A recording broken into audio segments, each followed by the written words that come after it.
आखिर क्यों खाना पड़ा पांडवों को अपने पिता का मांस। आज हम आपको महाभारत से जुड़ी एक घटना बताते हैं जिसमें पांचों पांडवों ने अपने मृत पिता पांडु का मांस खाया था। उन्होंने ऐसा क्यों किया, यह जानने के लिए पहले हमें पांडवों के जन्म के बारे में जानना पड़ेगा।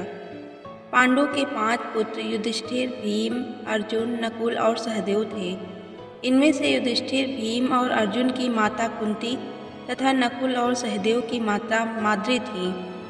पांडु इन पांचों पुत्रों के पिता तो थे, पर इनका जन्म पांडु के वीर तथा संभोग से नहीं हुआ था, क्योंकि पांडु को श्राप था कि जैसे ही वो संभोग करेगा उसकी मृत्यु हो जाएगी। इसलिए पांडु के आग्रह पर यह पुत्र कुंती और माद्री ने भगवान का आह्वान करके प्राप्त किए थे। जब पांडु की मृत्यु हुई तो उनके मृत शरीर का मांस पांचों भाइयों ने मिलकर बांटकर खाया था। उन्होंने ऐसा इसलिए किया क्योंकि स्वयं पांडु की ऐसी इच्छा थी। चूँकि उनके पुत्र उनके वीर से पैदा नहीं हुए थे, इसलिए पांडु का ज्ञान कौशल उनके बच्चों में नहीं आ पाया था। इसलिए उसने अपनी मृत्यु पूर्व ऐसा वरदान मांगा था कि उसके बच्चे उसकी मृत्यु के पश्चात उसके शरीर का मांस मिलकर खा ले, ताकि उसका ज्ञान बच्चों में स्थानांतरित हो जाए।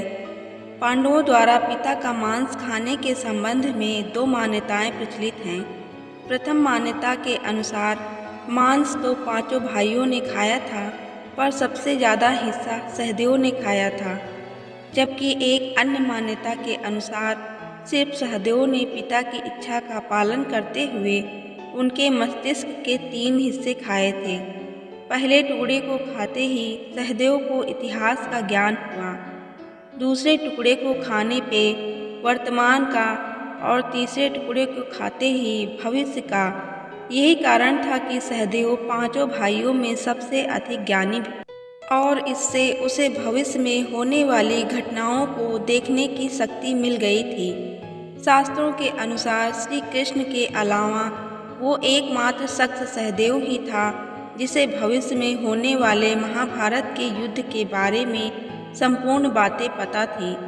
श्री कृष्ण को डर था कि कहीं सहदेव यह सब बातें औरों को न बता दें, इसलिए श्री कृष्ण ने सहदेव को श्राप दिया था कि यदि उसने ऐसा किया तो उनकी मृत्यु हो जाएगी।